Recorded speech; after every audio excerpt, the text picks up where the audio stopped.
Hey everybody, I just want to talk about something that kind of came to my attention, of course, in the wake of the shooting for what happened at Club Q in Colorado Springs with the LGBTQ community.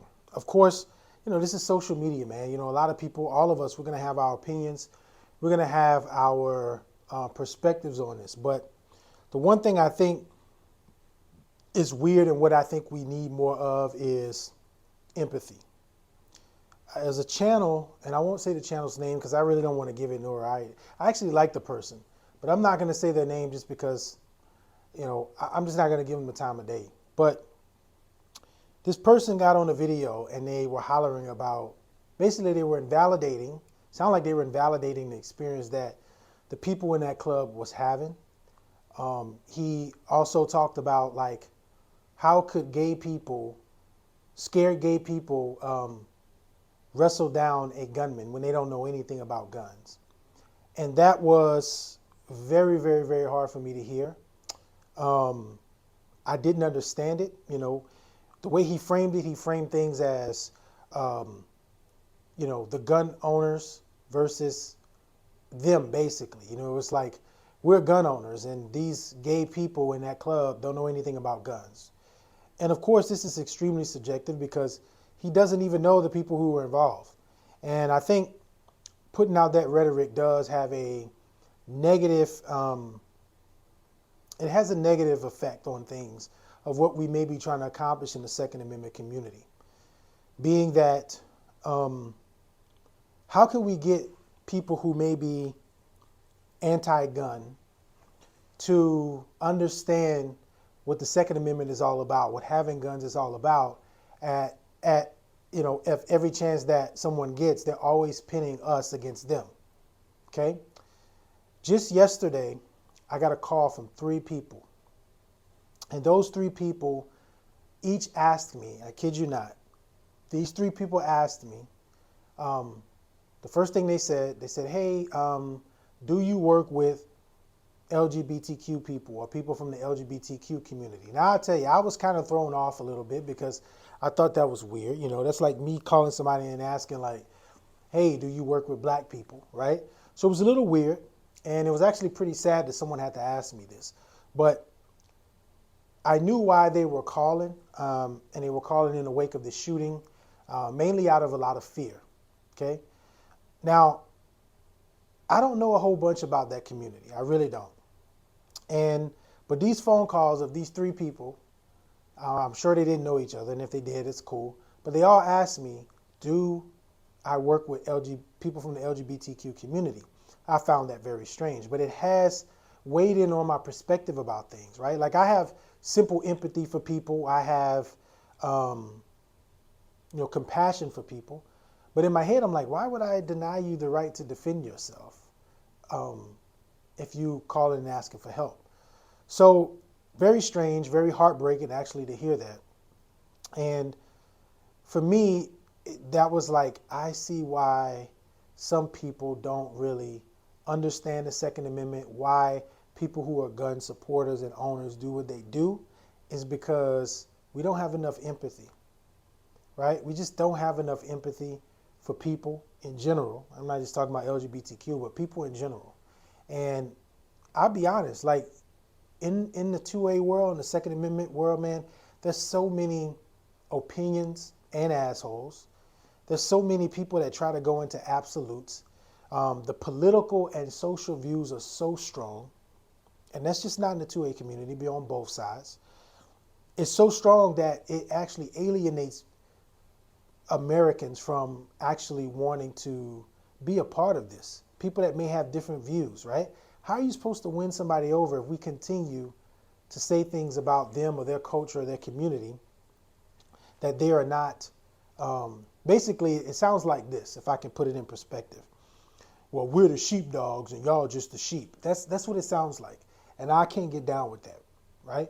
So we can't be having that kind of rhetoric or pulling that kind of tone when it comes, if we say the Second Amendment is for all of us, the Second Amendment is for all of us.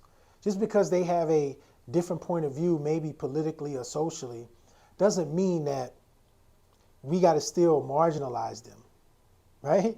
outside of our subculture of Second Amendment. Very interesting time right now. But I will say those phone calls asking, do I support or do I work with LGBTQ, really, really got me thinking about how we treat people that may have different social views, moral or religious views, political views than us, and how we treat them, right? Like, it makes no sense for us. You know what?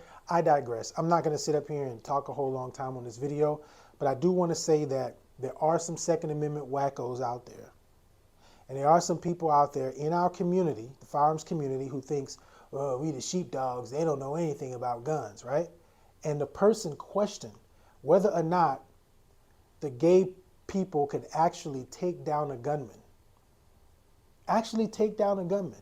Like, they've been in that situation before. I don't know if they have, but based on the way he talks and behaves, I'm going to say that he never was in that situation.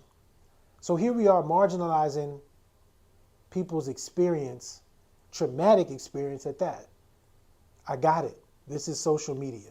This is YouTube. This is Facebook. This is Instagram. We all got our opinions. We all got the right to free speech. But man, come on. Why are we treating people like this? Now, the other side, and I'm going to say this and I'm going to go away. These people called me. And of course, I had to ask, even though I knew why they were calling, what precipitated you to call me and ask me, for gun training? And like clockwork, they all said, because of the shooting that just happened in Colorado Springs. And me, as a gun lover, as a gun owner and lover of self-defense, right? And the Second Amendment, I understood where they were coming from. That's number one. But number two, I tried to counsel them as far as where their mindsets were, right? I tried to counsel them, say, okay, it's a trying time right now. You know what I'm saying? Like, a lot of stuff is happening, a traumatic event just happening. I want to make sure that you're not just doing something that's impulsive at this point, right? And making sure that you're not like doing this impulsively, knowing that may not be where your heart is truly. Now, don't get me wrong. I've had people that disagree with me about my consulting advice to people. People in the firearms industry, where they say, well, man, you should be teaching everybody how to shoot a gun. Or you should be teaching everybody how to be self-defenders. This is correct. But in the heat of a moment, within less than 24 hours after a shooting of a gay club, and then I get 3 calls from people from the LGBT community calling me, asking me for gun training, I'm going to pump the brakes and I'm going to ask questions. I'm just not going to, yeah, come on, let's go. I'm going to ask the question, because here's the thing. When I focus on my training and I'm focusing on my students, I want to be community centered, number one.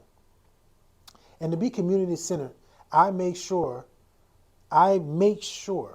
that when I am assessing my students, when I'm talking to them, when I'm teaching them, we're always diving into the 3 factors of whether or not they are mentally, spiritually, or physically fit to actually take on the responsibility of being not only a gun owner, but an actual self-defender.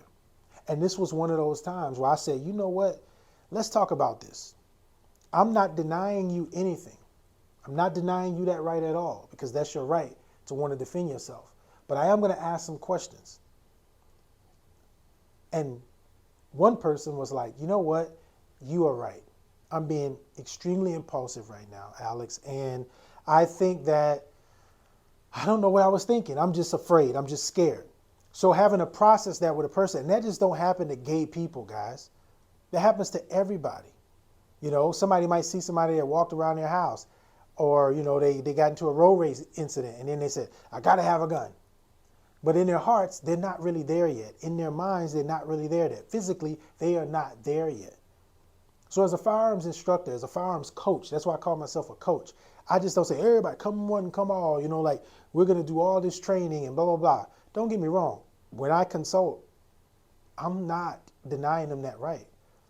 But I'm going the extra mile to make sure that you would be doing the same thing this person who shot up your club if all you're doing is getting a gun because you fear. And then you're not emotionally set right in your head to actually carry that gun. then who knows what you're going to react to. Somebody might say something very hateful to you. And then all of a sudden you pull the gun out because you feel like they are homophobic or whatever. You pull it out or you use that gun when you're not supposed to, and then you got an issue. And we need to be thinking about that across the board. Across the board, not just with gay people, but all Americans. I can tell you right now, there's so many people out there that are not fit to carry a gun. And I'm talking about the quote unquote law-abiding citizens.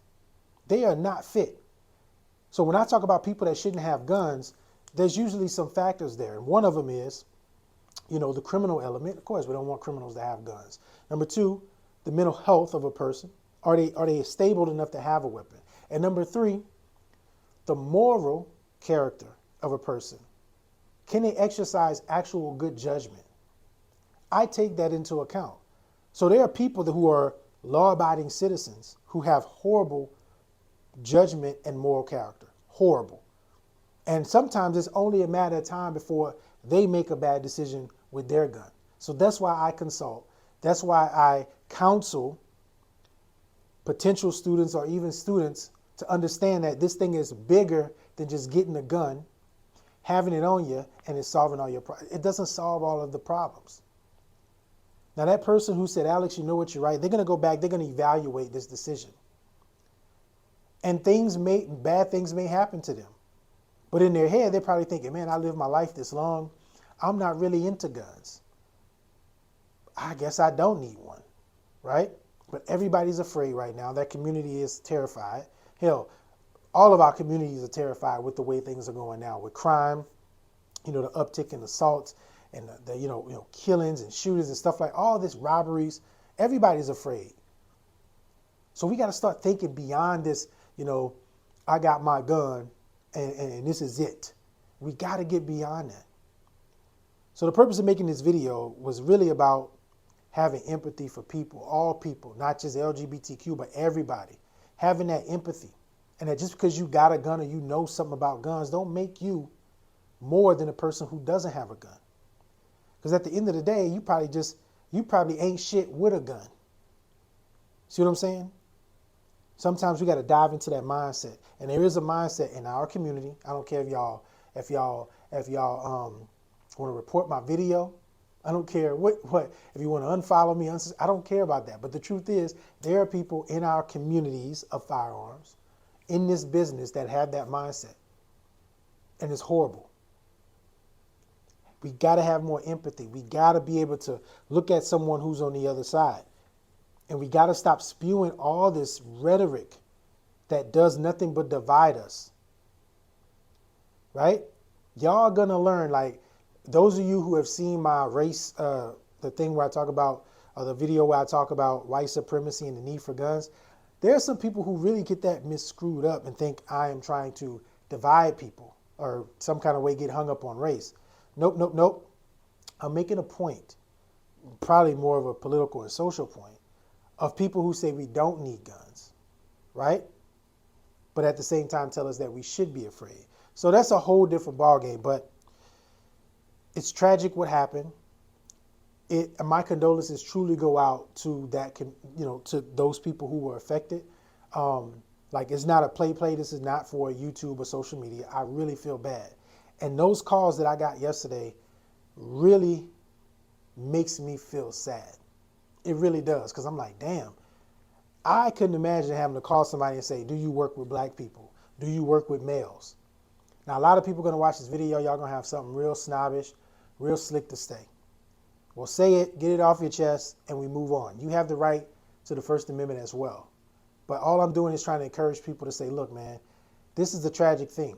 And even outside of this tragic thing, we need to look at all humans, all Americans, everybody, and have a little bit more of empathy when it comes to people's situations. Stop marginalizing or antagonizing people's situation, especially when it comes to firearms, when you think you're the guru or you think you're so special because you know about guns, you can carry guns. That don't mean nothing.